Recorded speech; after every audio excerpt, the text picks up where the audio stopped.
helping business leaders grow themselves, their team, and their profits. This is EntreLeadership. Now, here's your host, Ken Coleman. Coming to you from the Music City, this is the broadcast of leaders, by leaders, for leaders. Thank you so much for joining the conversation. Well, this is my favorite episode of the year. It is where our team gets together, and let's be honest, the team is Eric, the producer, myself, Will, the engineer, and we don't let Will, the engineer, say a whole lot because he's kind of new. No, I kid, but we love this.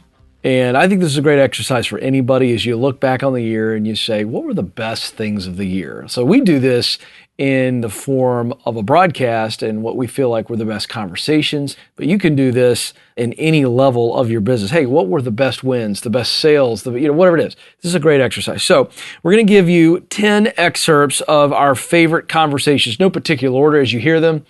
It's not a ranking. It's just, this is what we felt was such a big win for our audience based on your reaction. And then after the excerpts, you're also going to get one of our Main Street Leader conversations, a little bonus excerpt from those conversations that we have had over the year. Now, one note, and I'm going to walk you through this. We're going to get right to this. I'm going to walk you through what episode it is. But if you're new to us, or maybe you joined us halfway through and you hear the episode, but maybe you forget because you're running, you're driving, wherever you're driving, doing whatever you're doing. Snow plow. I guess nobody's cutting grass this time of year. But the point is, we have links to all these episodes that we're referencing in the show notes. Just go to EntreLeadership.com, click on podcast, and you'll be good to go. All right, let's do this. Up first, well, this is beautiful. How do you not start with Seth Godin, one of the most, I think, brilliant thinkers that the world knows in our current time? I mean, the guy's just so smart. Episode 210. And this is a great clip to listen to as you are about ready to step in to a new year. Embracing change. This conversation is a great wake-up call. I want to stay here for a second on what you just said, this idea of picking the $20 bill up, paying attention to what's going on, patterns. For the small business owner, or just any business owner in the game of business, how is that a competitive advantage? How can they turn that concept into a competitive advantage to make sure they're paying attention to patterns in their own space? Well, you used the phrase game of business, and I'm really glad you did, because the people who are followers of Dave, who come to events like these, have decided that they are playing a game in the sense that they would like to move up. They would like to roll double sixes, that they would like to change things. And that's a very tiny portion of the world's population.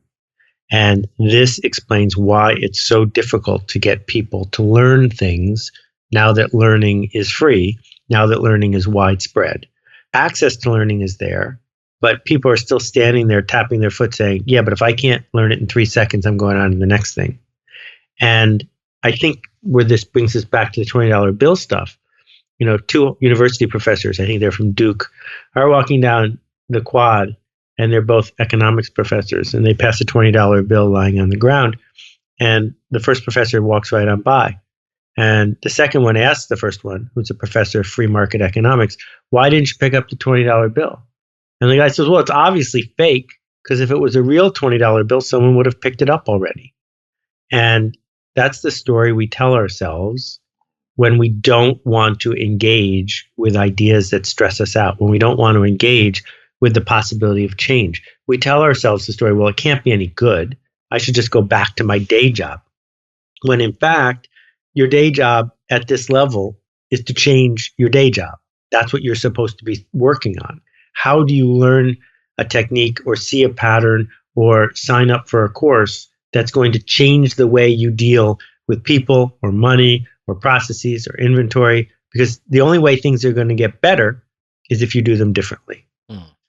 Change creates an environment where you're not an expert. So if you don't like the feeling of incompetence, you will fight the feeling of change. And we see this all the time. We see this in, the high school principal who's new on the job or the high school principal who's been there for 30 years. In both cases, that person says, well, we don't do it that way around here. They're saying that not because they don't care. They're saying that because they like being competent. And if you hire people to be competent, why are you surprised that when you bring change to the office, they push back? You hired them to be competent. And so my argument is, if you acknowledge that change opens doors and takes you where you might want to go, or even if you acknowledge that change is out of your control and it's going to happen with or without you, then getting comfortable with the feeling of being incompetent is one of the most important things you can do. So that's huge. And so leaders have got to keep putting themselves in a position to, I guess it's liberate the people on the team. Hey, you're going to make some mistakes because we're going to a place we've not been before. That's really embracing the messiness. Is that what you're telling us?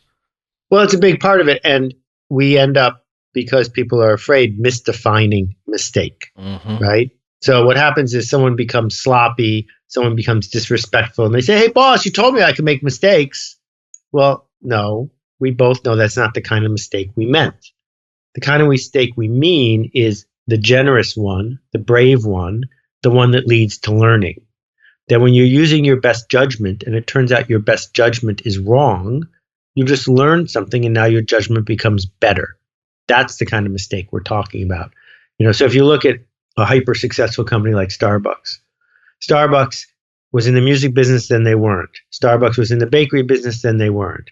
Starbucks was in the business of selling wine at night, and then they weren't. These are mistakes. So is that a good thing or bad thing? Well, if you measure almost anything about Starbucks, it's easy to acknowledge it's a good thing, because overall their hits are better than their misses and they thrive. Or if I look at someone like John Hammond, the great A&R guy from the music business, he discovered Aretha Franklin and Bruce Springsteen and Bob Dylan in one career. But what people don't mention is the 250 artists he discovered who were total clunkers. So what do marketers do? What we do is intentionally cause a change to happen in someone's state. We make them feel seen, or we make them feel like they are part of something, or we make them feel like they are taking a risk and swinging through the air. That we get to choose what state we are trying to cause. And I think we've got to be clear that that's what we're doing.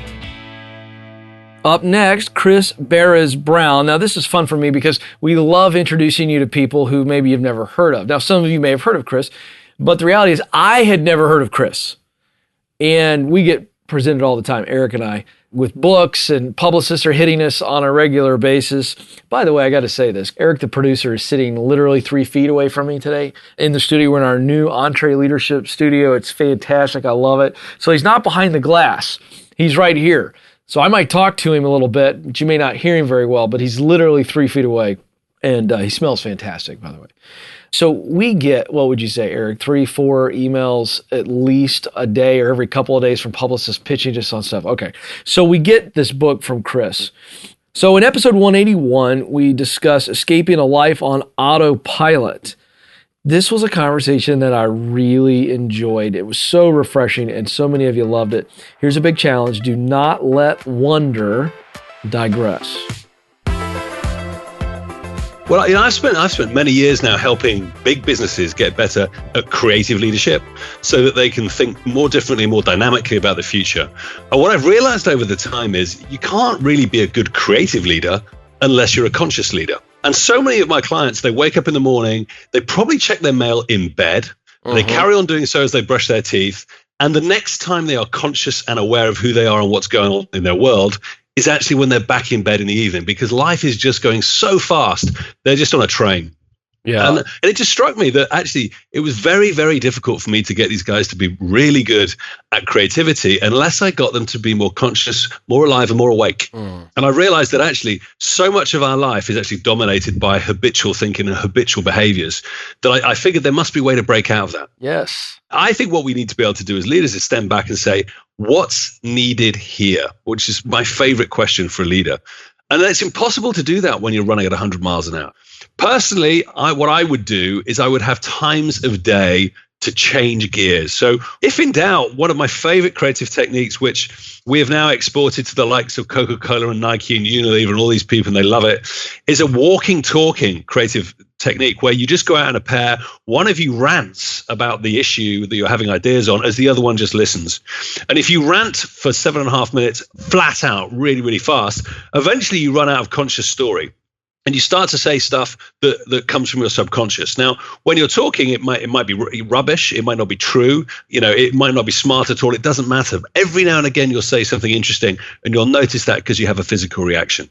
Those are the things you write down. And I can guarantee if you do that, you will get a better perspective really fast. You will get some insight. And a lot of you will find you get ideas more readily than sitting in any room with a flip chart having a brainstorm. So go for a walk. All right, so go with somebody who can record the thoughts alongside of you because it's a rant. It's just dump your brain until you're done. Exactly. And all they need to note down is 3 or 4 things that you say in that 7.5 minutes that could be interesting. You don't need to know why they're interesting. You just know they said something that created a reaction in you or in them. Are we strict on the 7.5 minutes? Do you know, it's a lot of people say, why 7.5 minutes? It does sound very scientific, but what we tend to find is 10 minutes, people tend to run out of energy. So that's a bit too far. If you do 3-4 minutes, you often don't run out of conscious story. So we know that with 7.5 minutes, if you push it hard enough, most people have enough time using their subconscious and therefore making more stuff up. So 7.5 minutes seems to be the sweet spot, but I encourage the listeners to just experiment and see what works for them. I'm going to tell you something right now. I'm making a note. I'm telling Eric, the producer, right now that I'm going to do this. He and I are going to go on some walks, and I cannot wait to rant for 7.5 minutes. I'm curious about this, though. Is there something about that first 3, 4, 5 minutes where that's superfluous and then somehow it comes out? Or do you also get some great stuff early on? I imagine it's not exclusive to later in the 7.5 minutes, correct? It's not exclusive, but what tends to happen is with any project you're working on, you have a conscious story in your brain. And obviously, your conscious brain is anywhere between 5 and maybe 10% of your overall processing. So whilst you're telling that story, you're only accessing a small fraction of your genius. So it tends to take a little while just to get through that. And then I kind of liken it to taking a cork out of a champagne bottle. If you speak fast enough, eventually it's going to pop. And then the subconscious bubbles up as it would in champagne. And every now and again, it's a bubble that's interesting. Every now and again, it's no use whatsoever. But it does often take a little time to get the cork out.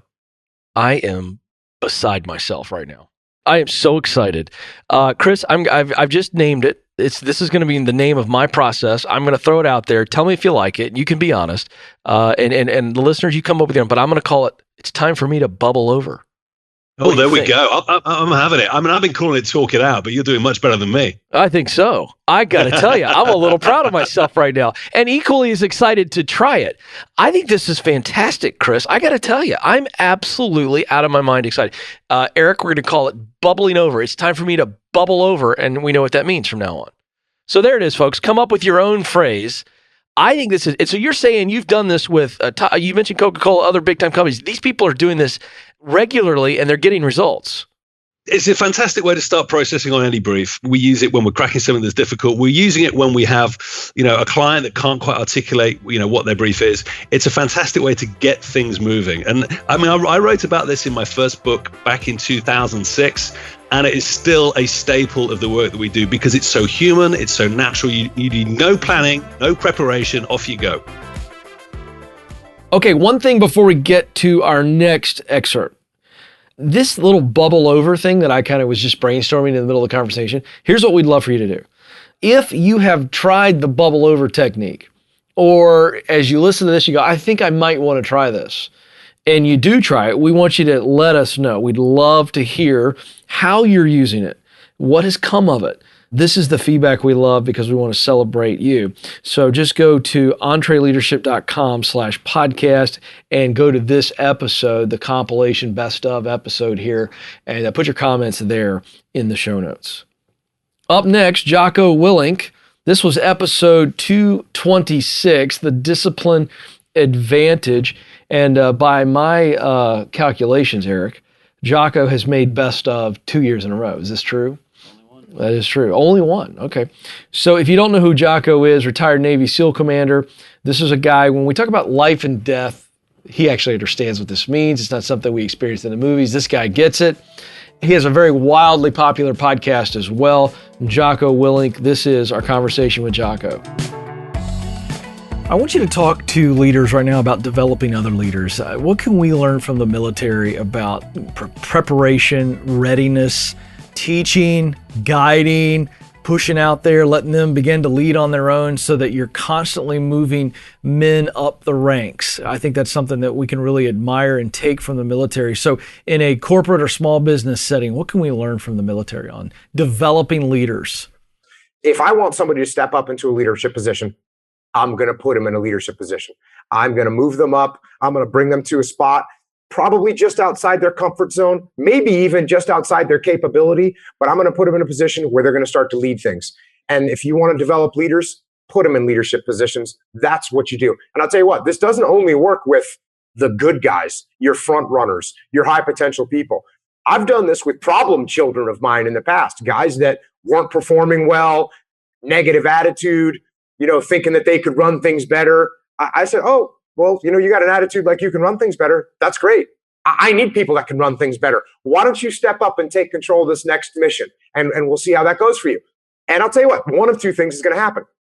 Either one, they're going to realize that it's a lot harder than they thought. They're going to get humbled and they're going to ask for help, which is a positive thing.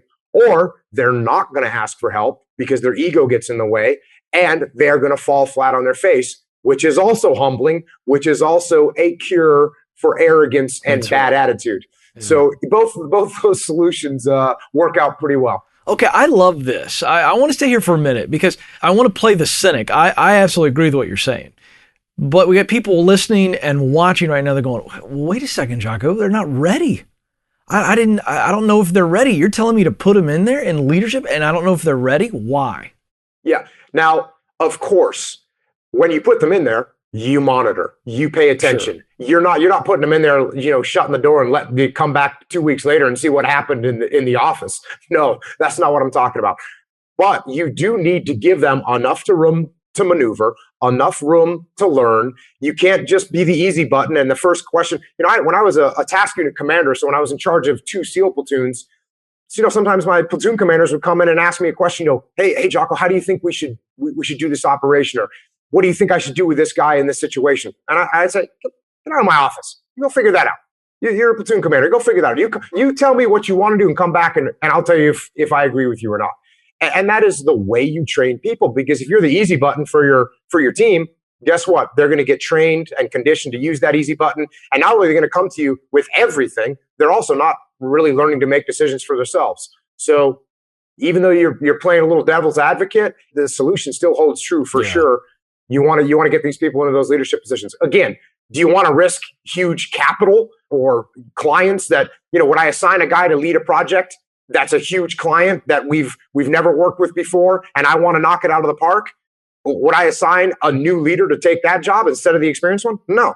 But if I had a small client coming on board and we didn't see much potential, but I wanted to give these guys, a shot, I would put a new guy in charge of that. And then I'd go ahead and closely monitor him and make sure that if he was going to fall flat on his face, I wouldn't let him do it. I'd maybe let him step out of the lines a little bit. Then I'd bring him back in the lines and make sure that he's moving forward. Yeah. I love the approach of what you're giving to us because it goes back to the first part of our conversation, which is buy-in. When you send that platoon leader back out and say, you come up with your own plan, then tell me your plan, then I'll speak into it. What you are doing is you are empowering that young man to begin to use his unique perspective through his skills, through the way he sees things. And now all of a sudden you've got a stronger whole because you've got multiple voices when you really need them. Is that right? Am I learning that there? Am I connecting the dots? You're absolutely learning it right. And there's an added benefit to this. If you come up with a plan, when you bring it back to me, I have a detached look at it. I have a higher altitude view. Yeah. I'm going to see things that I wouldn't have seen if I had been in the room staring at the maps and the charts this close. I'm not going to see everything. Yeah. But when I let you plan it, it's like, everybody watching football on Sunday afternoon up in the stands, they see what the coach should be doing. They see what the players should be doing because they're not in the game. Of course, it's different when you're in the game. And that's the same thing with planning missions and planning operations and planning projects. If you get so close into the game and you're on the field and you're shooting and moving or you're blocking and tackling yourself, you can't really have the vision that you need as a leader to make the call and see things that the guys on the field aren't able to see. All right, folks, we can't talk about our best of 2017 episodes without talking about the resources, the tools that the EntreLeadership team has given you. They're absolutely free. We give you one every episode. And so what were the ones that were the most popular? Simply put, you engaged the most. The feedback was, hey, this helped me a lot. And so we're going to give a bundle away. So one download, it's not a real bundle, it's a digital bundle. We're going to give you the top 3 resources. One is the EntreLeader's Guide to Delegation. Now, Jocko just talked about how important it is to understand and execute properly when it comes to delegation. The second tool, Leadership Growth Assessment, how to develop leaders within your team. This is a systematic chart and resource to help you assess your team and future growth. And then the third resource, the Ultimate EntreLeadership Reading Guide, 50 books every small business owner needs to read. Now, one caveat, you don't have to be a small business owner to want to read this list. So you just want to be better. This book list is fantastic. So all you got to do to get this digital bundle, text one phrase, no space right here, 2017 2017, 2017 tools, 2017 tools. Text that one phrase to 33444. 33444. Or if you'd like, just click on the link for this great digital download in the show notes at EntreLeadership.com. Go to this episode. Shut It Down, episode 216, Rescue Your Business. Our next excerpt comes from Jon Taffer. This is where I took Will, the engineer's Shut It Down button and had, honestly, entirely too much fun, but I loved it. Apparently you did as well. Of course, you loved the conversation, not me messing around with the Shut It Down button. But honestly, who doesn't need a Shut It Down button in their life? So, when we talk about practical takeaways from conversations, this one was just chock full. If you've ever seen the show Bar Rescue, well, then you know who Jon Taffer is. If you haven't seen it, do yourself a favor, go see it. But this conversation was a lot of fun. And again, really, really practical. And in the interview that you're going to hear, Jon provided a great exercise for restaurants to conduct with very limited budget allocation. It's really brilliant. It's called the Red Napkin Program. And even if you don't have a restaurant, there are principles in this exercise that you can learn from. You will enjoy this. When you walk into a situation, I love this. 4 days you're shooting. Yeah. And there's untold amount of interruptions. So it's really less than 4 days. Yes. So you're in there. What are you looking for? And here's why I'm asking this question, because I want for a moment for our leaders and business owners who are listening in right now, folks, when you're listening to Jon, I want you to take what he's saying and then translate it to you. I want you to put on Jon Taffer glasses, if you will. So Jon, when you walk in day one, you've got a failing situation that you're trying to help turn around. What specifically are many upfront, very important items that you're looking for?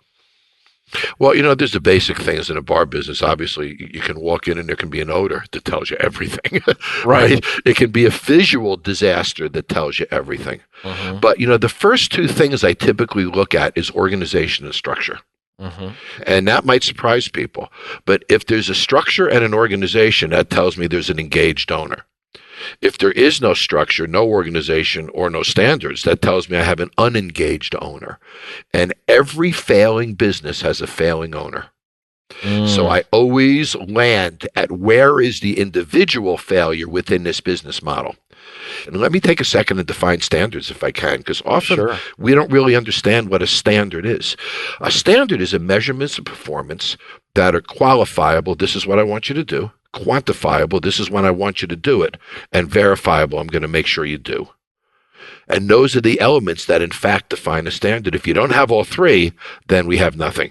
We're going to go to a question from Jason. And I thought for a moment, Jon, that I was going to ignore this question and go with some others, but it's so specific, and I think it's so realistic for the small business owner. Jason says, if you have $15,432, I love that he went to 432.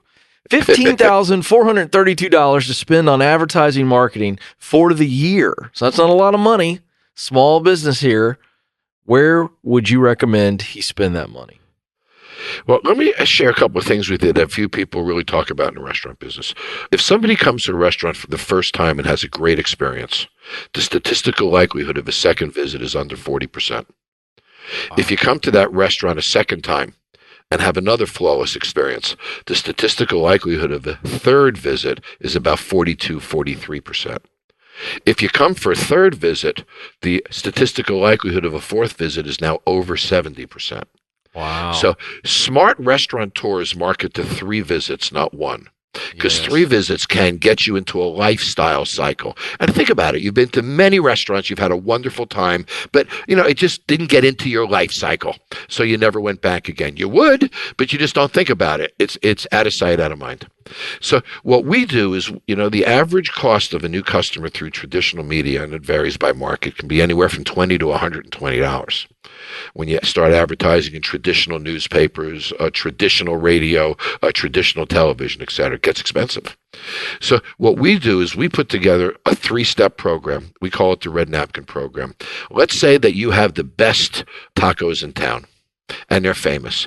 We would actually create a postcard. We have the best tacos in town. We're so sure of it. Present this for a completely free taco. You look on the card, it doesn't say you have to be with somebody making extra money, no restrictions, none of that. You come in with the card. As you enter the restaurant, the hostess says, "Hi, have you been here before?" You say, "No, it's my first visit." When she sits you down, she puts a red napkin in front of you. You're a pretty smart guy, Ken. You look around the room, everybody else has white napkins. You got a red one. You ask the waiter when he comes to the table, "Why do I have a red napkin?" We always like to tag new customers, so welcome. We're really happy to have you here for your first time. And you say, "I'm here for my free taco." You have the free taco. As you're getting ready to leave, the manager comes up to the table. He knows because you have a red napkin.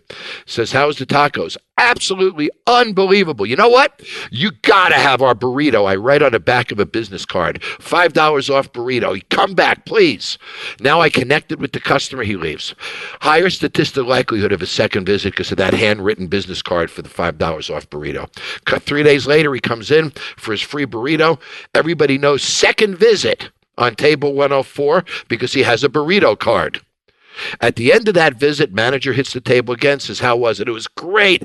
I am stuffed. Outstanding." Goes, "You know what? Next time I want to buy a piece of cheesecake. Here you go." Now they've come 3 times, and the statistical likelihood of a fourth visit is 72%. Think about this. The free taco, let's say, cost $1. The $5 off burrito was break even, and let's say the cheesecake was $1. So with the postcard, I spent a total of $3 for a new customer, but 2 of the $3 I didn't spend until they come. Now, people get addicted to discounts, and media is very, very expensive. If you use this 3-visit approach and target a few hundred people in your marketplace, you completely change the sales dynamic of your restaurant. That's the way to market a restaurant. Yes, it is. And boy, oh boy, is that not budget friendly as well, folks. My goodness, that's a brilliant, brilliant plan. So, Ken, for his $15,000, he could really target, 4,000 or 5,000 local people, get them in 3 times, and change the entire course of his restaurant.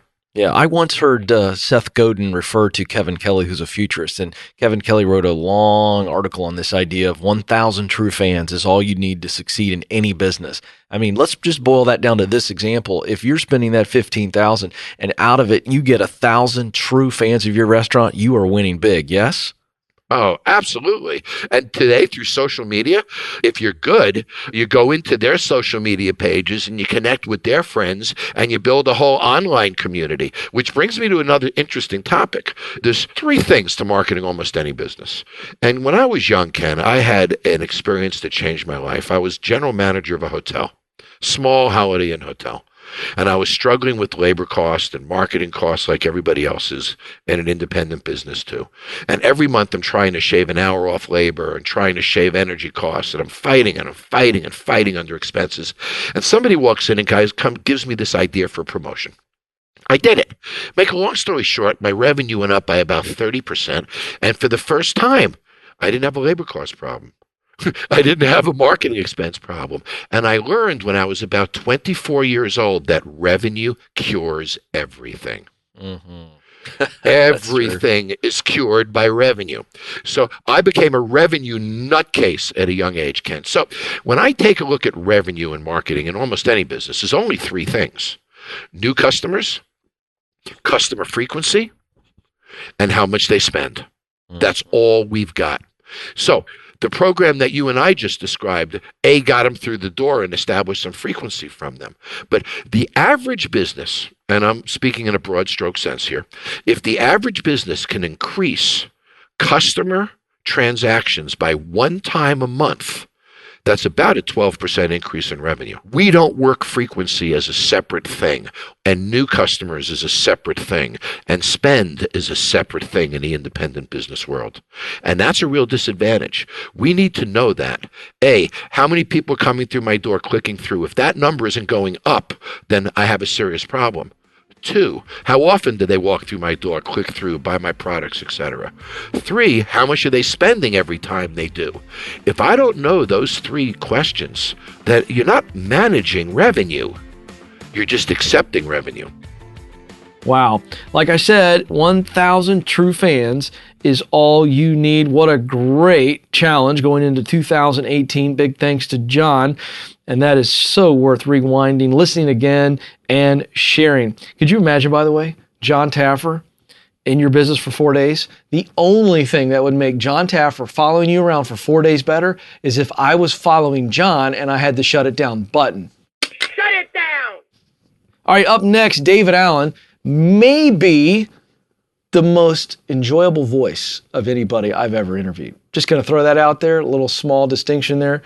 Episode 184, Getting Strategic with Your Personal Productivity. All right, so this is basically round number 2 for systems, this time for your productivity. And when it comes to time management, David Allen is on the Mount Rushmore. He's a scholar when it comes to systems. High-level executives are paying this guy a lot of money to help them organize their lives. As David says, your head is a crappy office to hold ideas. So if you implement the weekly review that David discusses and prescribes, your life will change. So take note of this really valuable wisdom. How do I get things off my mind so that I create space internally to be free to focus on what I want to focus on the way I want to focus on it? Yes. The cognitive scientists have basically just validated what I discovered 30 years ago and have validated for thousands of hours working with some of the best and brightest people on the planet, which is your head is a crappy office. It's just a crappy office. It's so true. You keep things in your head. Yes. Anything you've got just in your mind, whether that's should I get a dog or should I buy the company, and if that's only in your mind, you will give it either more importance than it deserves or less importance than it deserves if it's in your head. It will bang around like a pinball in a bad pinball machine. Your head just is not designed for that. Your head's for having ideas, but not for holding them. Most people work, but don't realize that there is an art to work. Managing the flow of life's work is really what this is about. It's not a one-time time management tips and tricks, but it's really about how do you manage through your life and all the stuff that you wind up being involved in and, staying clear of it and not creating residue. Yeah. Hey, I want to interrupt you. I want to interrupt you and tell the audience one thing. This is a call out of this chapter because it's so beautiful what you just said. You say you can only put your conscious attention on one thing at a time. If that's all that has your attention, you're in flow. Sorry to interrupt, but I wanted to interject that in there because that's what you're driving at. Right. And the problem is most people are trying to do something, but something else is bugging them. Something else is bothering them. Something else is on their mind. They're worried about. They're taking home to work. They're taking work to home. They're taking one meeting emotionally into the next. I mean, people are walking around with just the old cartoon, the old pig pen. They just walk around with this cloud of stuff just going around them. Yeah. I mean, the people are just that's my experience with most professionals out there. They're just walking around with all those flies buzzing around in their brain. And I just figured out the algorithm about how you quiet that noise without actually having to finish those things, but you have to be appropriately engaged with them. So creating appropriate engagement is really how you get into flow. Yeah, let's stay there for a second because chapter 8 is all about reflecting, keeping it all fresh and functional. So teach us a little bit on this idea of reflecting because it's one of the major points in the book. Ken, quite frankly, it is the biggest need for executives, for senior people, for entrepreneurs is to give themselves time to stop and hold the world back. Walk around the rose garden, stare at your navel, figure out your life purpose. Yeah, that's good stuff to do too. But I'm talking about more of an operational kind of a review. That's probably the most lacking thing that, I talk about the weekly review is we've discovered over all these years is probably the most critical kind of a review to build in. All that really backs itself back up to, well, what am I trying to do? Is this part of the bigger game? What's the importance of this to me? Do I allocate resources to it? And how do I do that?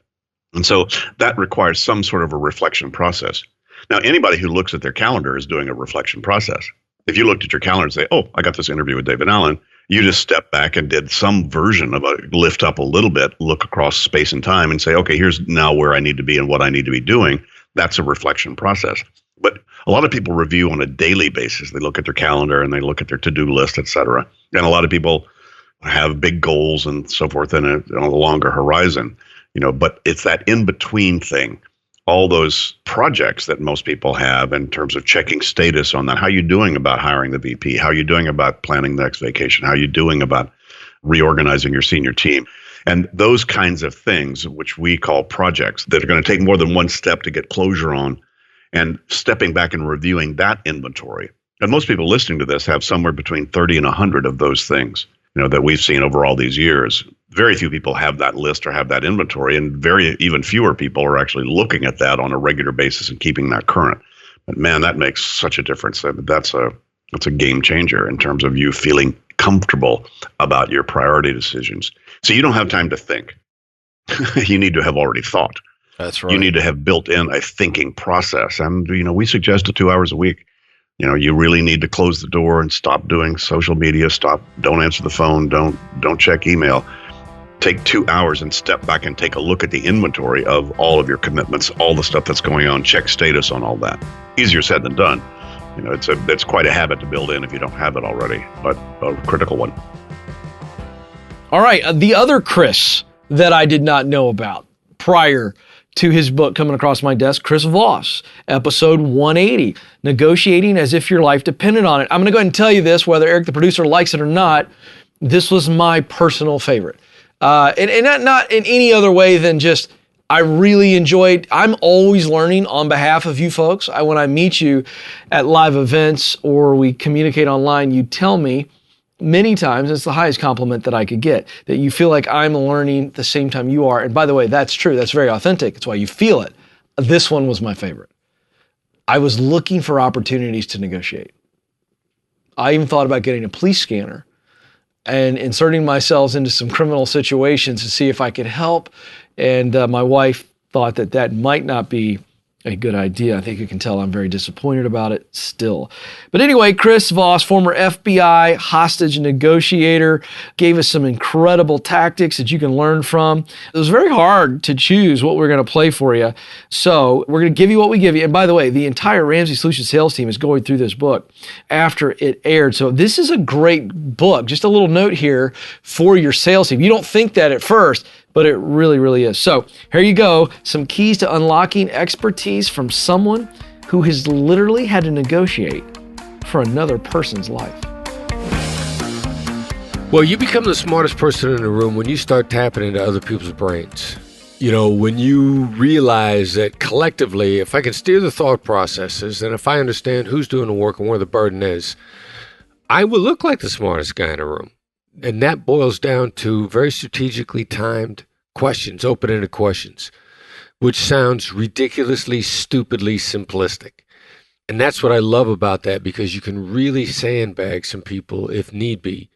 And how am I supposed to do that is the ultimate, said innocently, of course, said innocently, is the ultimate way to stop somebody dead in their tracks. The charging rhino of the assertive negotiator is coming at you with his head down and getting ready to impale you, and you stop him. They're so perplexed by it. They do exactly what Bob did. He looked at me and he kind of blinked for a couple seconds. He was puzzled. No idea what I've just done to him. I've stopped the rhino in his tracks. Then I proceeded to ask innocently, deferentially. There's great power in deference. I asked him, look, how am I supposed to pay if I don't know my son's alive? And I know where this is going, and I know that I burden him with the problem. Burden the problem creator with the problem. Mm-hmm. They feel very empowered by it. I mean, that's how you become the smartest person in the room. First of all, you don't want to be the guy who wants to show off. You become the smartest person in the room by understanding a strategy where we immediately tap into everybody's brain. They feel included, they feel empowered, they have no idea that you're actually in charge. The other side's dying to talk. They're dying to have their say. And, they love us when they're talking. Now, the secret to gaining the upper hand in a negotiation is to give the illusion of control. Mm-hmm. And the very control-oriented person, and most negotiators are horrified if they're not talking because they feel out of control. So I'm like, all right, so I'm going to guide you. I'm going to let you have my way. I'm going to let you talk yourself into my gig. And I'm going to need to keep you talking, which means I'm going to need to be comfortable letting you talk and understanding. I'll do different things. One of the things that I love the most, and we kind of get into it very quickly in the next chapter, is this mirror technique. Now, mirroring is not mirroring body language. If you're sitting there with your right hand to your chin, I'm not going to put my right hand to my chin. A hostage negotiator's mirror is a little different. It's so simple. Nobody thinks it'll work till they try it. And then some people are addicted to mirroring. And it's repeating the last 3 words of what someone has just said. What someone has just said? Yeah, what someone has just said. Repeating the last 3 words of what they just said. And there are certain ways that I can't explain why the brain functions this way, but it creates a bridge. It creates a connection. It gets the other person to want to keep talking. And they almost can't help themselves. And the bank robbery that I negotiated in, we had a guy on the other side who was absolutely determined to give away no information, to keep the upper hand, and to escape at the end of the day. And I started mirroring him, and he couldn't stop himself. He was probably the most manipulative negotiator I ever came across, maybe tied with the most manipulative guy. And every time I mirrored him, I said, we found a van outside. And he says, I don't have a van. I said, you don't have a van? He says, yeah, well, you chased my driver away. I said, I chased your driver away? He says, yeah, well, when he saw the police, he cut and run. What he just did in that conversation when I mirrored him each time was he did what we call vomited information, which told us about a third accomplice that we had no idea at that point in time was even involved. And which means also by telling us about this third accomplice, he gave us another witness against him, which was the last thing he wanted to do. But the mirror technique got him talking, and he couldn't stop himself. I heard somebody do this a long time ago to Howard Stern, so I thought that was interesting. Mm-hmm. So this is perfect. Let's fast forward into chapter 5. It's entitled Trigger the 2 Words That Immediately Transform Any Negotiation. And here's the subtitle, which I actually think is so much more powerful. How to Gain the Permission to Persuade. And I feel like that's where we're at in the conversation. Now we're down that path to getting permission, emotional permission, intellectual permission from the other side to allow us to persuade them. Whether we're selling or buying, we're persuading. So how do we do that? Yeah, and those 2 words are that's right. And that sounds amazingly unsatisfying to hear that's right from the other side. When we want to hear yes, we're dying for yes. And the original chapter of the book was actually yes is the last thing you want to hear. Mm-hmm. What do you want to hear first? You want to hear that's right. I mean, getting us back into presidential politics, whichever side of the aisle that you were on, when you were watching the presidential debates, when your candidate said something that you completely and totally agreed in, you pointed at the TV and you said, that's right. Mm-hmm. That's what we say when we're completely in line with the speaker, with the person that we are communicating with. We don't say, the flip side is, we don't say, you're right. You're right is what we say to someone that we're trying to maintain a relationship with, but we just want them to shut up. Mm. And, one of my favorite talks, because, whether we're focused on small business owners, whether we're focused on people that are just rising stars that are dying to get better. I'm sitting at a dinner the other night, and the head of a company says, man, and I just met him that night. I had no idea who he was. He says, oh my God. He said, I bought your book. He says, you have no idea how you saved me. I'm sitting around talking with my senior executives the other day because they are not executing the way that I wanted them to execute. And I'm laying out the strategy. And in the midst of laying it out, one of the senior guys looked at me and said, Tim, you're right. And he said, if I didn't know what that really meant, I would have thought I would have met my objective and they would have gone out and executed. Instead, what I realized when they said, you're right, they were saying to me, Tim, shut up. We can't take it anymore. But we're not going to change. It's what a husband says to his wife when he doesn't want to change. He says, honey, you're right. And she leaves him alone. It's what we say to people when we don't want to change. And understanding the difference between you're right and that's right is the difference between getting off the gerbil wheel and getting on to moving your business, your life, your career forward.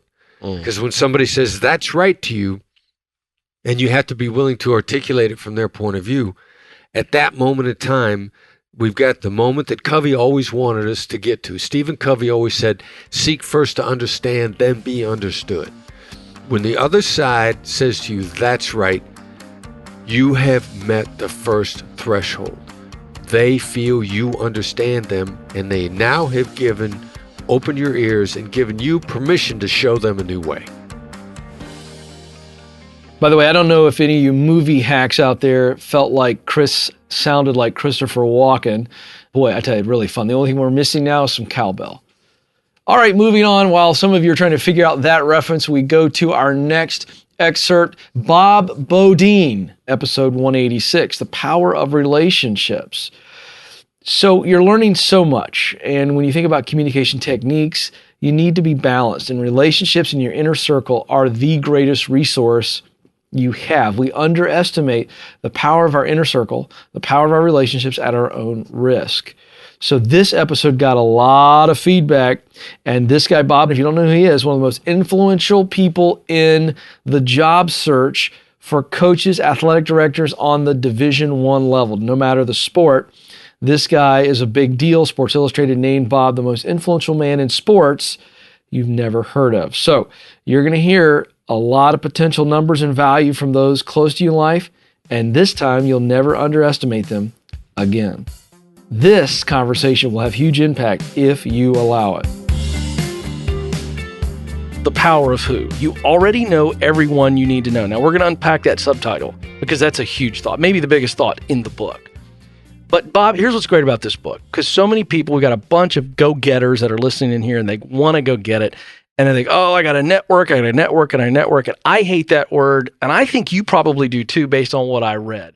And so here's where we're going to start. It's not about the network, is what you simply say. And I'm going to fast forward to first chapter, and you introduce this idea of a who friend, okay?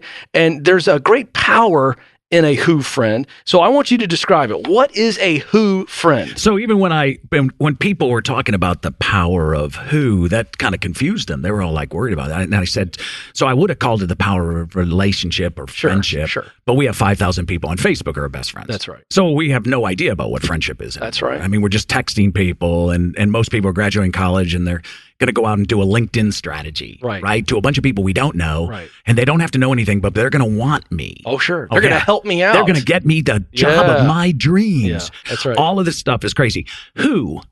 I picked that word because these are the people who matter most in your life. Friends are just totally different than acquaintances. Friends help you now. Acquaintances wish you well. That's so good. Come on. That's it. It's really interesting when you look at it, the top 1%, they do everything totally different than the rest. That's right. Okay, and what do? Well, first off, they had good mentors. Yep. They had actually good education.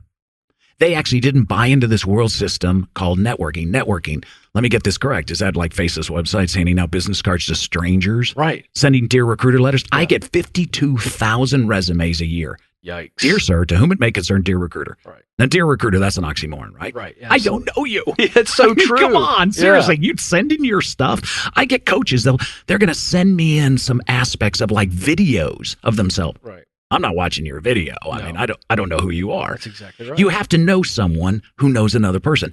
87% of all jobs are placed by one friend. Wow. Why? Well, because references, endorsements, and testimonials are your greatest allies. That's exactly right. So you'd actually go with someone you didn't know. Yeah. So we've been taught at businesses, small businesses all over the country, that friends in business are taboo. Right. So let me get this correct. We're supposed to work with people we don't know and don't trust. Right. So I hope it works out. Madoff strategies, Ponzi schemes. Right. No, listen. No, I have to know someone who knows you. That's right. I'm going to hit you square between the mouth. Here it is. Yep. You already know everyone you need to know. If you had 100 friends, Ken and I have 100 friends, Well, we don't have 200. We have 10,000. Your friends have friends. And all you need out of this aspect for your next job is one. So good. All right. So now we're going to move into something you talk about in the book that I think is absolutely brilliant. You touched on it with the 100 friends, the 100 who's. You have a strategy called the 140 strategy. Now, explain how the 100 and the 40, what do they represent? And then I'll do some follow-up questions. So this is a brilliant, like McKinsey company type strategy. This is so far. This is the way God creates things. I gave you some who. And in your life, you're going to get anywhere from 1 to 100 people who come into your life for a reason or season, and they actually have skills. They like you. You like them. You speak on the same kind of frequency. Right. You have a moment with them. They might have moved somewhere else, but once they've taken a place in your heart, they never leave, and they always want to help you. That's your who. So now the question is, what do I want in life? So it doesn't matter what field you're really doing, and that's how I use executive search. I identify 40 people who would like to do this job who I think are qualified, and then I ask my 100, okay, and don't just talk about, hey, if you're looking for a job, there's 40 PR firms. Right. There's 40 sales companies. There's 40 of everything. And then there's 40 people in that company you report to. It's all online. Right. If you're trying to do some business, the person and the name of the person's online, and everyone's done the research for you. Yeah. Wouldn't it be amazing? Wouldn't this be a shocker of the world if you asked your who, the 100, if they knew any of these people? Right. The odds are they do. Mm-hmm. And they will open a door for you and get you in the meeting. So listen, meetings are over in the first 5 minutes. Yeah. And see, how long would you wait? It would take you years. So I did the study. That's so funny when I first started out the Power Who, that there's 5,365 people that know me. It took me 5 million miles on American Airlines to do it. Right. Then I did a study of who's touched my life or given me business. Oops, 87.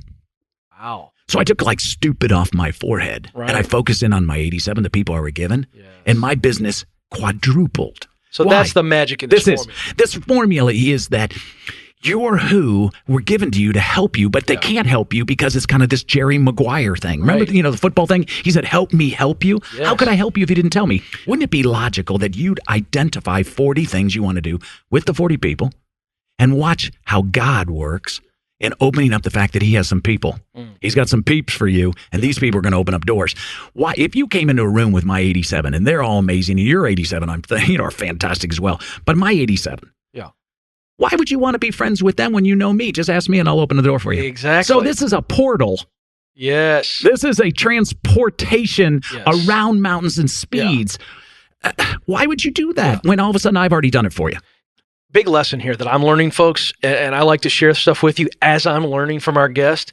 We have this nature to go wide, right? Keep going, keep prospecting. And we're going wide, wide, wide. And you're telling us it's not in the width and how far you're going to look for some new contact. It's in the depth of going to the people that you know. But we've got to have the discipline to go deeper with these people. Right. That's the issue. So you hit on something fantastic, and that is goals and dreams.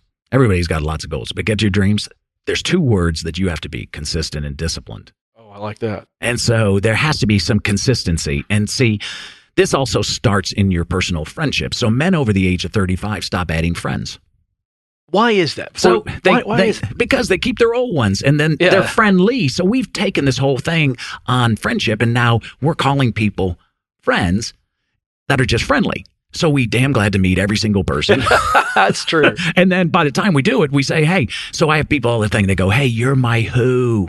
And I go, so what's my wife's name? Have you, been over to my house for a barbecue? Yeah. No, you're not my who. Absolutely. But you don't need to necessarily be my who. You just need to have one of my who be your friend, and I'd still do it for you. Gotcha. The crazy part of this whole process is we're thinking the 1% gets something great, and we don't. The answer is God made no mistakes. The people you were given, if it was just a grandma, she's going to open a door for you. How many people out of the 10,000 do you need to get your dream? 1. I like the odds. So today, men over 35, they stop doing it. Okay? And then men over 60, they give up their old friends. And so now they just focus in on their family, not because they want to or they didn't. Here's a crucial piece of success. Your friends help you get business. If you had one friend, this is what your grandfather told you, you're blessed. I mean, one friend, oh my gosh. Yeah, I mean, if you had 3, you're rich. 12, Change the world. This model's been around forever. That's exactly Jesus had 12 friends, 3 close, 1 best. Everyone knows who he is. Yeah. 2,000 years later, the guy's still signing new recruits, still doing deals. Now listen, I don't do business, okay, with just trying to do clients. I do business with people I love only. Mm-hmm. So there's not anybody in the NFL or, university I do work with. They don't come in, hug me, tell me they love me. They do it. I don't do any business just based on RFPs. I know someone who knows another person will introduce me to my job. I mean, if I could get a small business owner to understand this, you and I have a small business, you have one. We should be doing business with our friends, and our friends should help us in every way possible get all the other pieces of business. And if we'd all share and do all the things and do this law of reciprocity where we're giving and we're loving and we're grateful, and I'm telling you every day, I can't tell you. Now, when you do business with me, I don't want you to give me a break on the fee. Right. I want the whole thing. Yeah. Why? Because you're my friend. Right. I need you to make as much. I know you have a family. I know you have kids. And the answer is, I'm going to be good. Why? God takes care of all that for me. If I do this right, it's transformational. And why wouldn't we share all this? I'll introduce you to this. I'm just going to help you. What happened to that? You know where it is? We've broken down the basis of friendship. We're not friends. And the answer is, as soon as you decide, but we've been taught not to do friends. The top 1% does everything with family and friends. I mean, crazy. Yeah. Why would that happen there when you just expect they don't even need any of that? Yeah. Because they understood a thing that everybody else needs to do. Stop talking to a bunch of people we don't know. Our friends at Infusionsoft have done so much for us, and they give you great resources every episode as well. So if we combine what Bob said and what Seth Godin said about 1,000 true fans, Infusionsoft is a very valuable tool, growing customer lifetime value. This is a worksheet, growing customer lifetime value. Now, Bob warned us if we go to the next client and we don't stay connected to those already a part of our tribe, it can be a real oversight.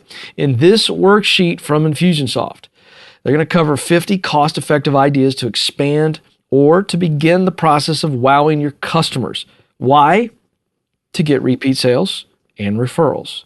So think about it. What money have you been leaving on the table because you're not winning with repeat sales and referrals? So to get this great resource, click the link in this episode show notes at EntreLeadership.com, or of course, go to Infusionsoft.com/customer wow. That's Infusionsoft.com/customer wow. Up next, one of my favorite new authors, and again, found out about this guy because of this amazing program and the opportunities of the books that come across my desk. Ryan Holiday, episode 193, Battling Ego. Wow. You want to talk about an episode that stepped on my toes? Ouch. Still have a couple of toenail issues, but if I talk about toenails any longer, they'll cut this from the program. So this next excerpt is really important for anyone that is on purpose, on mission, and you're going.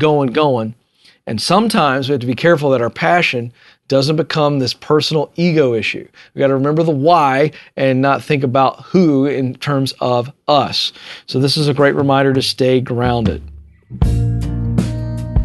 It's wrecked the careers of promising young geniuses. It's evaporated great fortunes and run companies into the ground. It's made adversity unbearable and turned struggle into shame.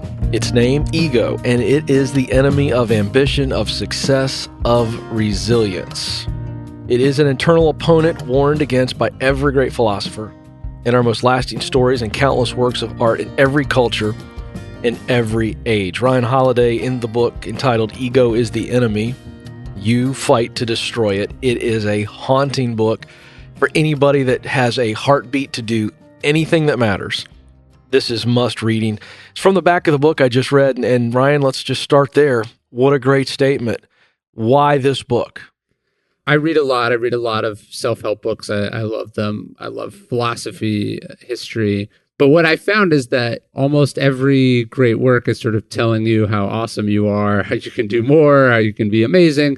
And I think that's important. But one of the ironies is most of the people that pick up those books don't need to hear that again. They need to be warned against ego, against arrogance, against overconfidence, these sort of things. And I've seen that in my own career. I was the director of marketing at American Apparel for a long time. I watched a company that was once worth over $1 billion, go literally to zero. I watched the founder lose something like $500 million, his own personal wealth. So I've seen what that unchecked ego can do. And so I wanted to write a book about that because I felt like it really hadn't been done before. The way to be successful is, not to do what you see in the movies, which is to be this brilliant whiz kid or to play the office politics, but it's to actually find where you can contribute in an area that no one else is contributing and not care about credit, right? If you can make yourself indispensable to the organization or particularly to one person in the organization, that's what I found is a great strategy. All right, we're going to jump ahead. Page 195, maintain your own scorecard is the name of the chapter. What's the challenge? Well, the challenge is to have your own definition of success. Warren Buffett, one of the wealthiest men, most successful investors who ever lived, says, look, you got to live by an inner scorecard, not an outer scorecard. And that's true, right? He could do all the research on a given company or a stock, make a bet, and then, the company could go bankrupt, or there could be a natural disaster that damages the company, or the CEO could die. A number of things could happen that would, on paper, make it seem like that was not successful. But if instead you're motivated, was this a sound investment based on the information that I had at the time? It is successful.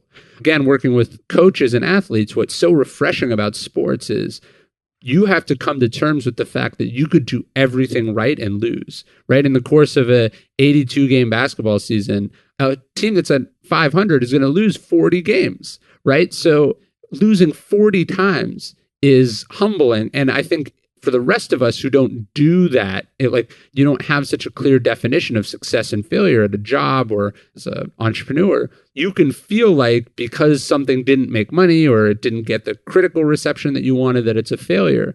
And that is a recipe for unhappiness. You have now decided that somebody else gets to decide whether you were successful or not. And I think you want to get away from that if you can.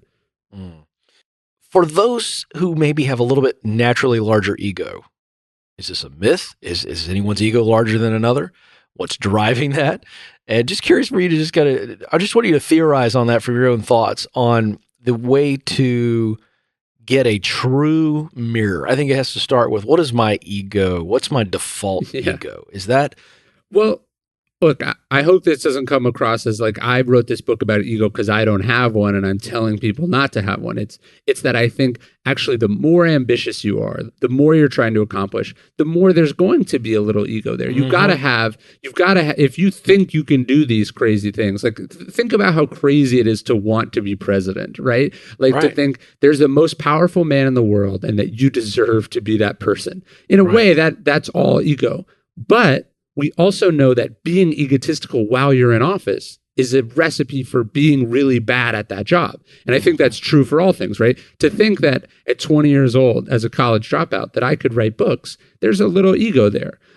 But when I'm sitting alone at my computer trying to write, if my ego is telling me that this is the greatest thing that's ever been made, that I'm God's gift to humanity, that the world is going to receive this work rapturously, I am doing that work a massive disservice.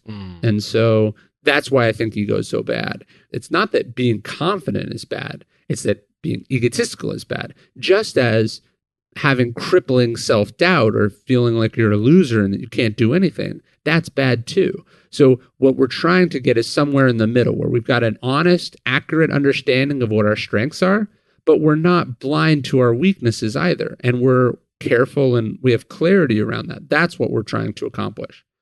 That's really good. You said something at the top of our conversation about your time at American Apparel, and you kind of referenced a pretty big fall. Without, again, we're not looking, this is not, National Enquirer leadership podcast. Give us a sense, because we have a lot of people out there who are listening that are running businesses, some several hundred employees, some, 10 to 15. Something happened there and you referenced it. And again, this speaks to ego because you touched on it. Give us the warning sign. What happened in that situation that we can learn from? Well, clearly it was a lot of factors. Some of them were market-based, some of them were personality, some were leadership. But I'll say one thing that struck me is sort of I feel like I kind of made myself a student of that story and that trajectory quite a bit.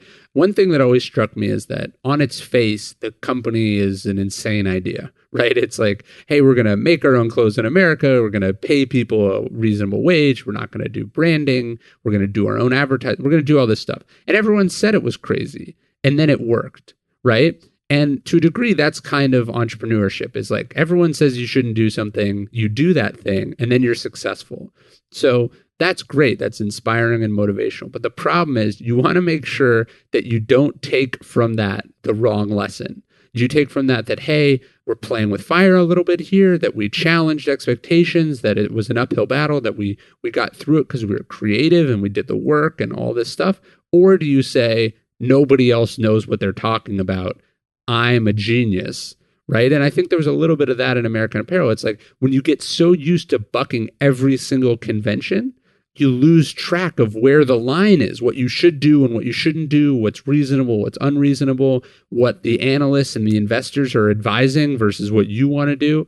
And so you want to make sure that, like, look, sometimes when everyone tells you that you're wrong, they're wrong.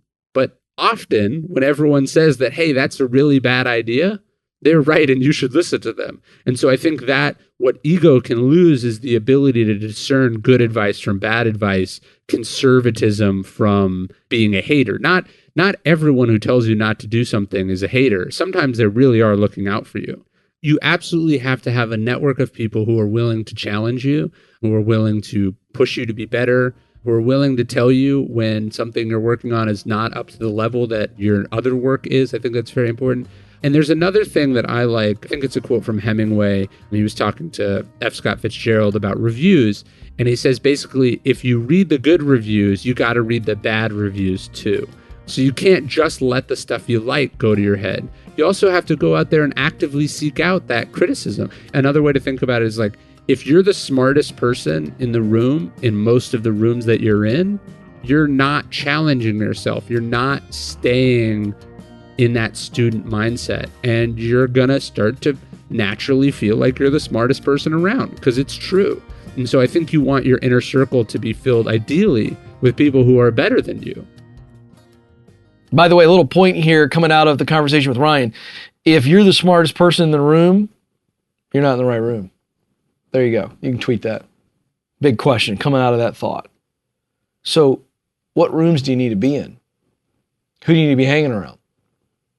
Let me give you a little something I like to call the proximity principle. It's my principle. I made it up for the Ken Coleman Show. I don't think have I told these good folks about the proximity principle on EntreLeadership? Here's the proximity principle. It plays right into what we're talking about here. The idea of if you're the smartest person in the room, you're in the wrong room. In order to do what I want to do, I got to be around people that are doing it and places it is happening. So, big challenge. What room do you need to be in? Up next, oh my gosh. This is like, I don't know who's more popular with our internal EntreLeadership team, Simon Sinek, who's up next, or Pat Lencioni, who we've had on 273,000 times. Simon Sinek was episode 204, EntreLeadership Summit Bonus 1. So there you go. This is a great follow-up to what we've just heard from Ryan Holiday, because Simon challenged our audience at the summit in 2017 to the school bus test. Now, Eric, the producer, went gaga over this, thought it was a mic drop moment. So, on behalf of Eric, the producer, I give you Simon Sinek. What is your purpose? What is your cause? What is your belief? Why did you start your business in the first place? What is your why? You got to get that front and center. That's the thing that inspires people, and that's the thing that will give them their marching orders on how to build the business. And here's the best part. As soon as I said the why, you knew what decision to make without me having to tell you, trusting my gut. That's called scale. The clearer you can put your why into words, the more easily anyone in your company, assuming they believe what you believe, can make the right decision without you in the room. And the true test of a successful business is the school bus test, which is if you got hit by a school bus, would the company survive you? If you got hit by a school bus, would your people want to continue to grow the business without you, or would they all go and look for other jobs? That's the true test of a stable business. I think the single biggest mistake that most leaders make is they think they have to know all the answers, and if they don't, they think they have to pretend that they do. And there's this weird thing that happens to us when we find ourselves in a leadership position. Sometimes we worked our way up through it, and sometimes we just got dropped into it. That we think we have to be the leader. We have to act like the leader, whatever that means. And giving someone authority over their work, accountability over their work, people rise to the occasion. It's amazingly powerful, as opposed to thinking that you have to make every decision. In fact, I can promise you, I know how things work in here, right? How many of you in the breaks are on your phones, checking your emails, checking in? Okay, there's no quicker way to undermine trust of your team than thinking that you have to double check and recheck everything that's going on at work today. I like blue, go with, 7, So they're making decisions and you're interrupting them with random emails. Or worse, you're demanding that they tell you. As opposed to saying, hey guys, I'm going to a 3-day offsite to learn how to be a better leader. Okay, let's hope I learn something, right? I trust you guys got everything. If there's an emergency, I trust that you'll fix it too. Don't send me anything, right?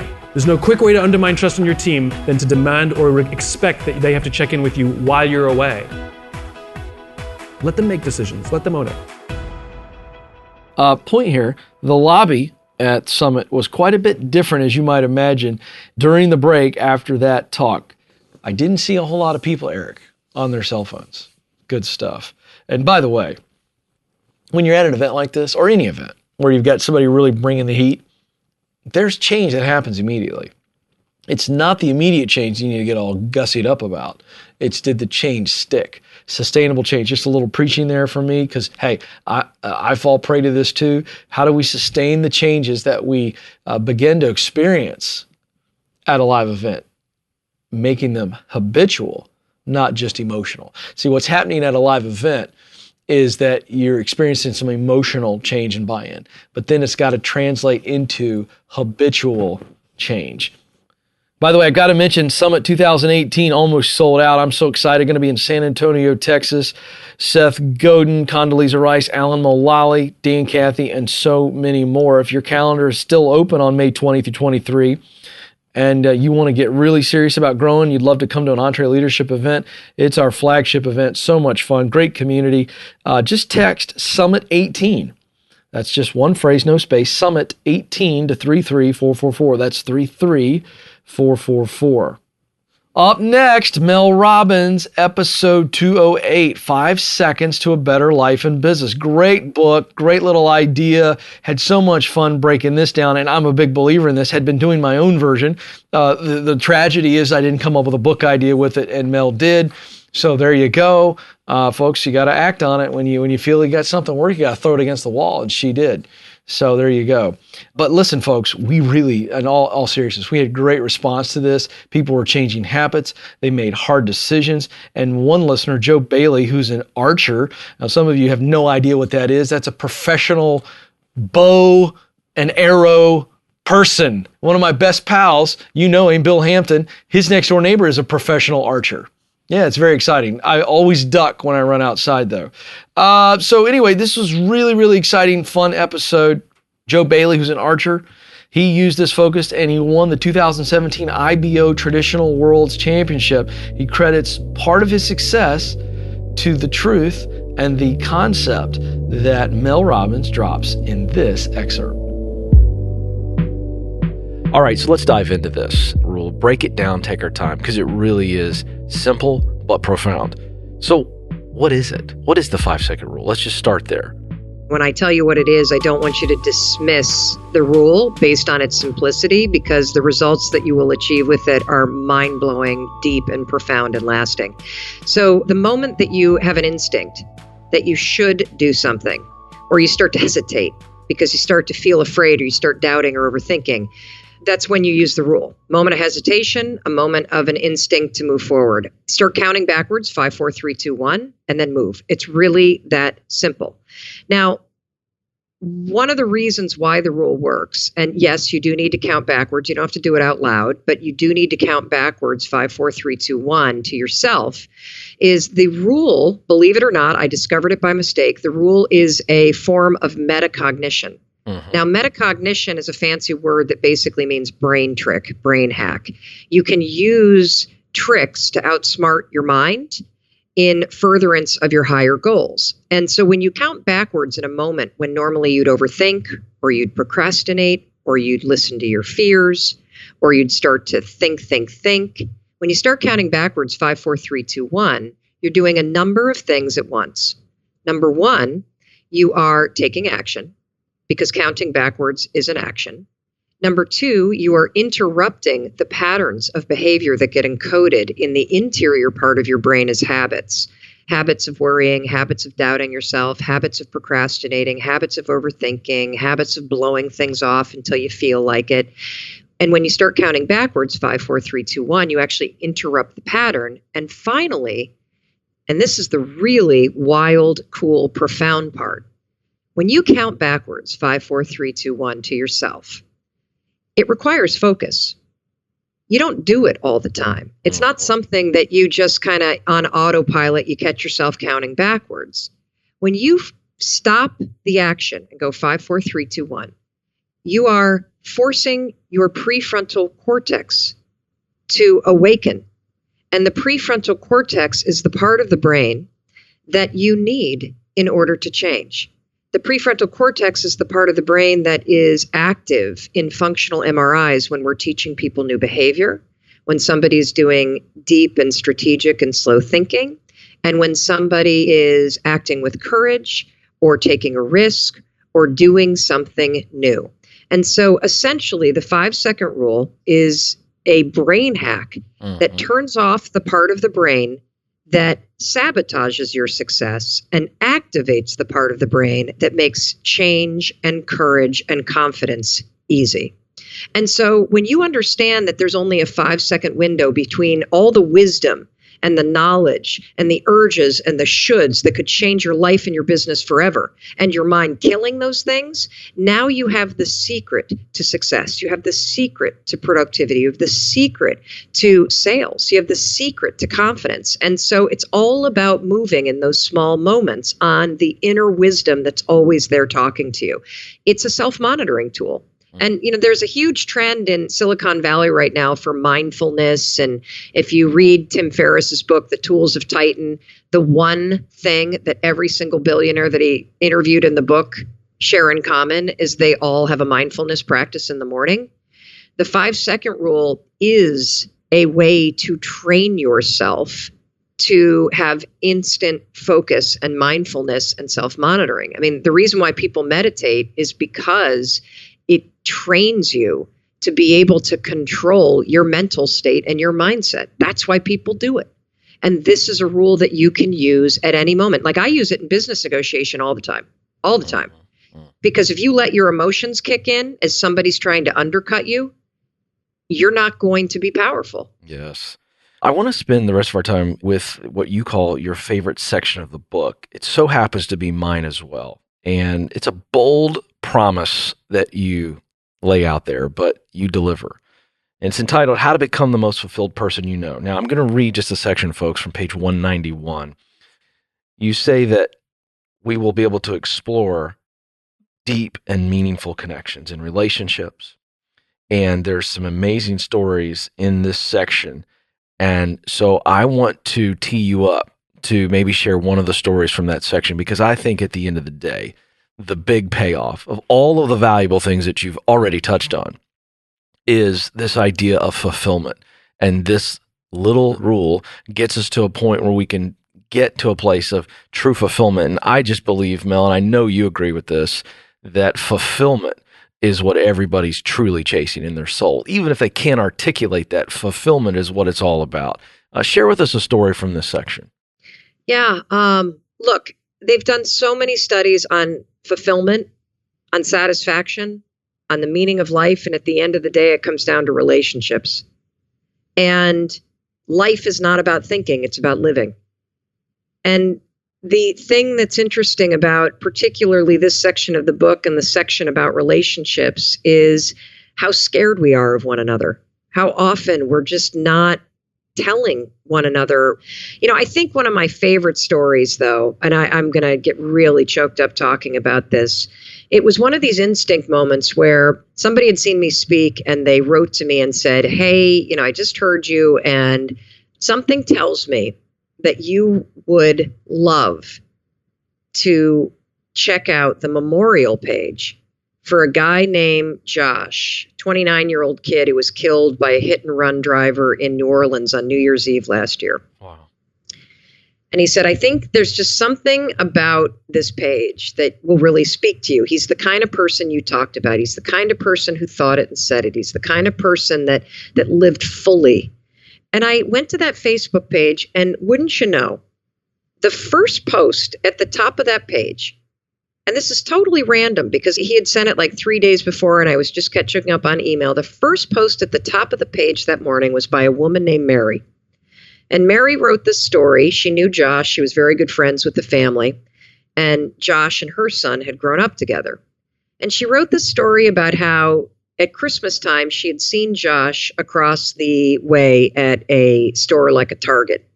And she commented on, and it was a classic Josh moment. He was laughing and smiling and he had on a Santa Claus hat and, he was home from, wherever visiting his parents. And she thought, oh, there's Josh. I got to go say hi.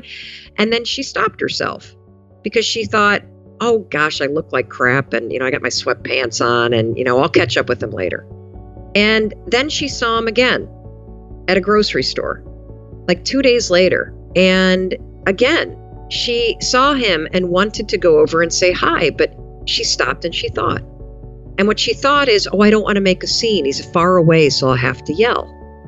Well, she finds out 3 days later that he had been killed.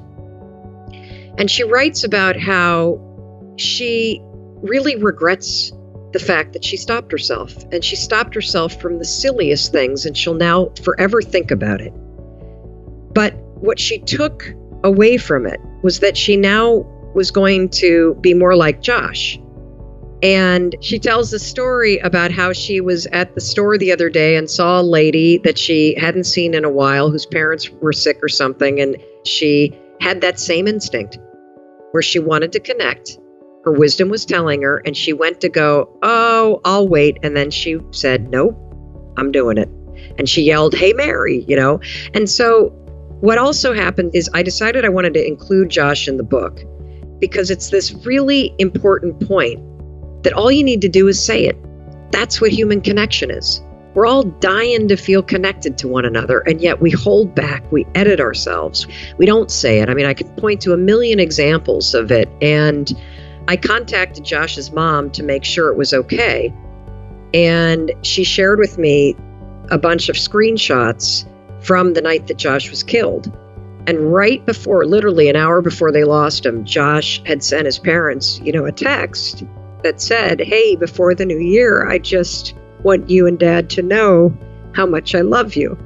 And she said to me, I will cherish that text forever. And that's exactly who Josh was. He thought it and he said it. And at the end of the day, that's all that relationships are. If you have an employee that's not doing well, instead of judging them, stop and ask them how they're doing.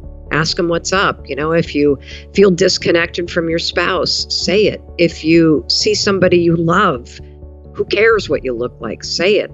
That's what life is about. It's about these 5-second windows that contain all the magic and all the opportunity and all the joy in your life. Wow, really heavy stuff, but important stuff for us to consider. Are you disconnected? Just think about it.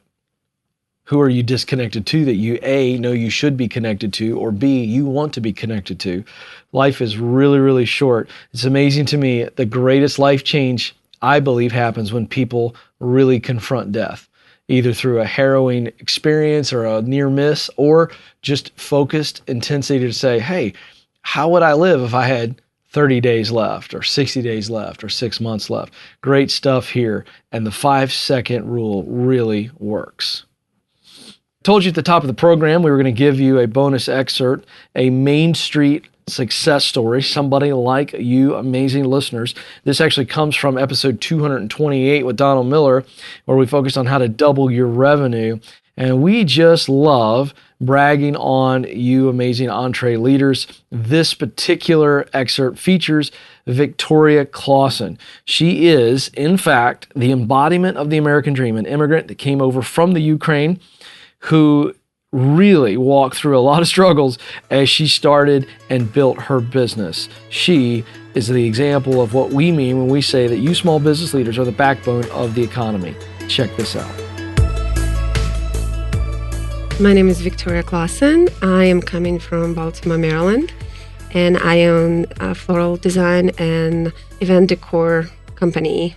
I came to America from Ukraine in 1997, in August of 1997, so I just celebrated my 20th anniversary here.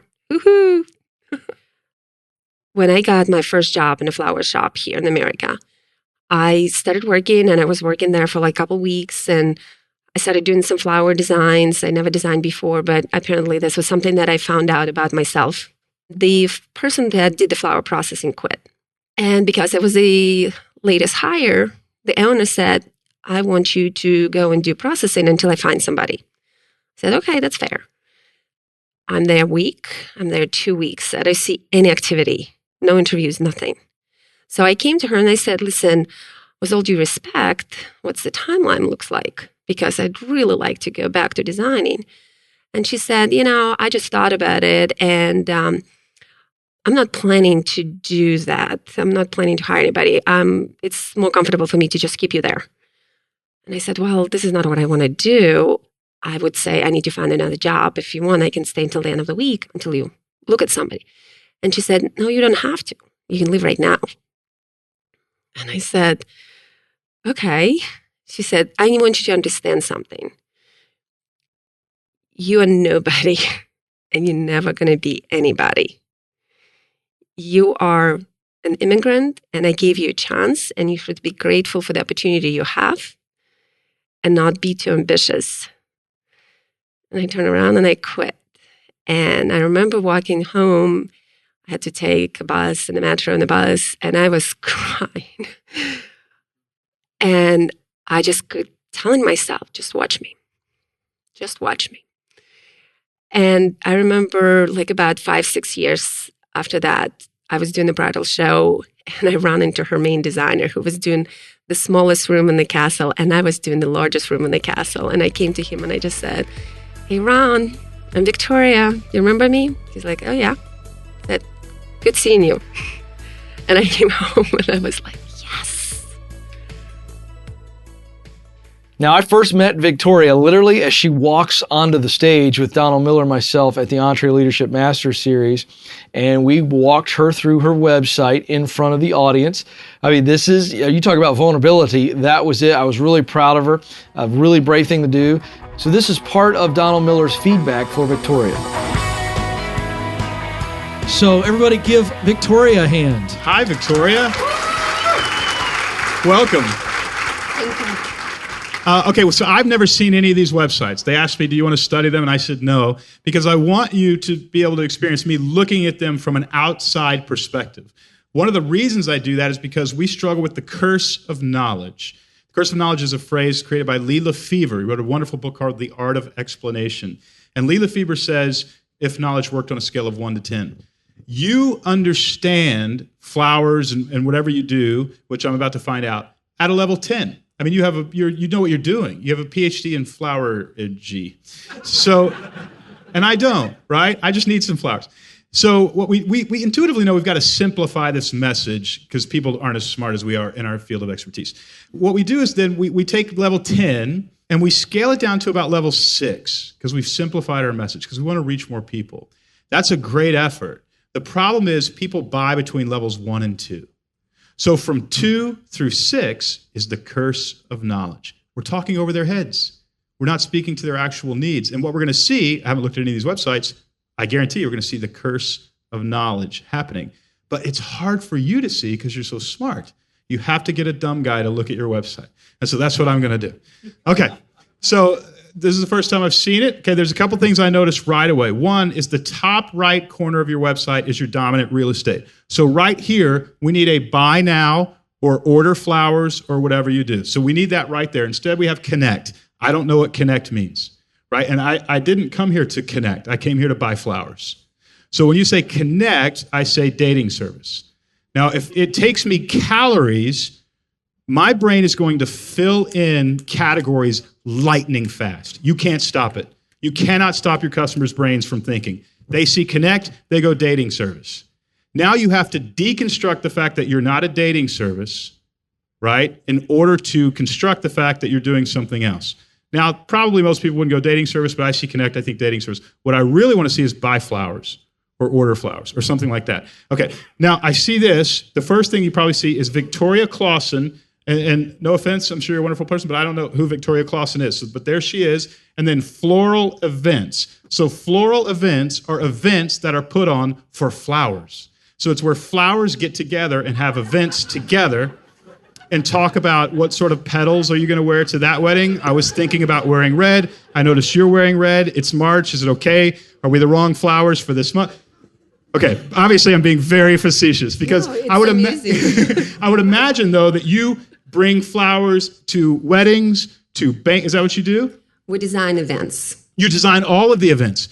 You would do more business if you said we design events. Honestly, you would see an increase in business if you said we design beautiful events, right? That's it. That's what you sell. You sell a beautiful event. Now, that's physically what you sell. But I'm actually not looking for just a beautiful event. I'm looking for a beautiful event that impresses my friends, right? We design beautiful events. All of your friends won't believe it, or your friends won't believe the beauty, or whatever.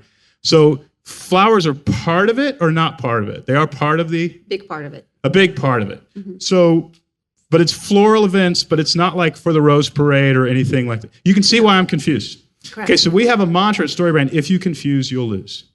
So what you want to do is you say, here's what we do. We design beautiful events. What's in it for me? You know, everybody will be impressed, or it'll be the event of the season. What you're offering me, if you say the event for the season, by the way, is an identity. And something that I want that's even more powerful than a beautiful event is I want to be a kind of person who is known for having a beautiful event. In the book, it's called Selling an Aspirational Identity. And it's really important for you. These events are expensive, right? So we worked with a wedding coordinator who starts at $1 million. That's her fee. So she only does like 10 a year. Poor thing. Scale up is difficult. And so what she's really selling is an identity, that this thing is going to be flawless, beautiful. There's not going to be a problem. But every one of your friends, from Senator so-and-so to Kid Rock, is going to come to this thing. I'm kidding about Kid Rock. I don't know if he's ever been on. But they're going to come to this thing, and they're going to think, this person does amazing events. So we want to get that in here. So probably when we scroll down, after we say, something about we help you host a beautiful event, then here's the other thing that immediately somebody's going to say. If you say, we help you host a beautiful event, or we help you do a tour, they're going to say, oh, well, you don't do food service, whatever. So you actually want to overcome that right away. Everything from food service to this. So that means we need to send out some customer surveys. And we need to find out what is the resistance, right? Do you do everything for the event? No. You don't do the food? Anything visual, anything pretty. Okay, so we will help you make a beautiful event. Anything that will make your event beautiful, from chairs, tablecloths, to napkins, to flowers, to whatever. You want to list all of that stuff, because I'm giving you split seconds to fill in categories of the problem that you help me solve. And within 5 seconds, I need to know, all I've got to do is call her, and everything visual is going to be taken. Literally, I'm going to take a shower. I'm going to call the caterer. I'm going to call the entertainment, and I just have to take a shower after that. Right? Correct. Yep. Okay, so what did I just say? You'd scroll down and you'd say, we will make your event beautiful. We deal with everything visual at your event. All you have to do is call the caterer and maybe some entertainment and take a shower. We'll handle the rest. You see, now you just did the math for me on what my part is in this really easy thing. And you've offered me a beautiful aspirational identity that everybody's going to come and think, Don Miller puts on beautiful events. So we want to get that kind of copy in there. Here's the great news. You've done so much right. One, it's a gorgeous website. Thank you. Nothing visually, I don't think, needs to change. It's fantastic. You've made so few mistakes that people make. There's not a ton of text on here. Nobody reads paragraphs on websites anymore. They scan websites. They don't read them. This is a scannable website. You have who we are and who we are not. That, and I didn't even read that yet, but that's actually confusing. So I would actually say schedule a consultation or, give us a call. I would probably get rid of those things. The other thing that I would add to this website, and it may already have it, you can tell me, I would add a lead generator. So I'm looking around. There are 6 people that I'm trying to choose between to make my event beautiful. But you've got a lead generator, 5 things that go wrong in expensive events, or 5 ways people waste their money. You're probably more higher end than that. But you see what I'm saying? Okay. Something that I'm going to give you my email address.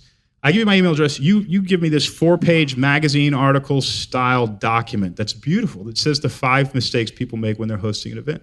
You've officially, if I read that document, you've become my guide. I've just spent an hour with you, and I spent 4 seconds with your competitor bouncing off their website. Who's going to get my business? You are. And then you're going to send me over the next 2 weeks even more help through an email. Then what happens? You're in my phone, and I'm getting an email. I'm not even reading it. I'm swiping in it, and I'm deleting it. But I'm not unsubscribing because that PDF was so valuable. But what are you doing? You're reminding me that you exist. And now it comes time, because Betsy's saying, Don, make the choice. The event is coming. And who am I going to call? You. Because you've branded yourself in my mind, offered to resolve my internal problem, offered me an aspirational identity, and done it with crystal clear language. So I would get a lead generating PDF. I would capture email addresses. I would send them 5 or 6 emails. You should see, I would think, business double just from that. The great thing is the website itself is a 15-minute fix. It's just text. You just need to change some text. I would remove connect. I would say schedule our service or something like that. I would make it a different color on the top right. I would add a lead generating PDF, and I would think you would do really well. And the rest of the story. So Will, the engineer, went on Victoria's website later that day and noticed several adjustments. So she went right to it. I don't know how it happened. I don't know if she got on the phone with the programmer. I don't know what happened, but they made some changes right away. And several weeks after that, we followed up with Victoria to see how her growth as a leader has been progressing. It has been a couple months since the event, and here is how she's winning. Victoria, good to have you on the line. How are things going? Everything is well. Thank you so much. All right, so this is fun. You were at our Entre Master Series. You're on stage with Donald Miller. I got to know, before we get into some of the details of what you've done since that day, was that a nerve-wracking experience to get up in front of everybody and let him dissect your website? Yes, I will not lie. I was happy about this because I'd rather have information come from him while I'm on stage than wondering what am I doing wrong, why the website is not performing. So it's a growing experience. Good. So you were there, of course, for all of EMS, and I'm just curious if you'd share. I know that Eric, the producer, told me you had a couple of major wins or changes that you've made as a result, and we love sharing those stories. So what's one of the major changes you've made? Well, I would say one of the big things was that I am much more aware about who I am as a person and as a leader. I have a girl that's been with me for a while, and we're not just working together, we are friends. And I guess that makes the situation a little bit more difficult in regards to the fact that she is my employee and the business is changing, the business is growing.